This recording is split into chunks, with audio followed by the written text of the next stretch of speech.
All right, welcome to Module 7. This module is going to be focused on creating the other screens that we need to link to. And this is really helpful when you're building to kind of have all these screens already made so that as you're building, you can go ahead and link to them appropriately. So we've got, of course, our home screen that we built in the last module. And let's go ahead and I'm going to zoom out here. Zoom out.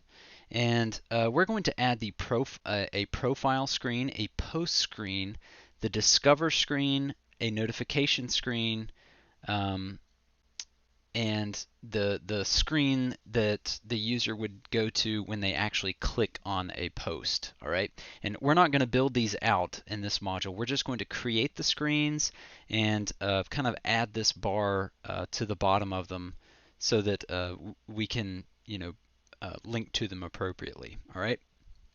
So let's go ahead and add a screen here. So I'm going to go to Add Screen, and we're just going to add a blank screen again to this. Right. So let's call this one Profile, or maybe we'll start with the Discover screen first. Right. So we'll call this one Discover, and then let's add another screen here. Let's call this one the uh, Post View screen. And maybe let's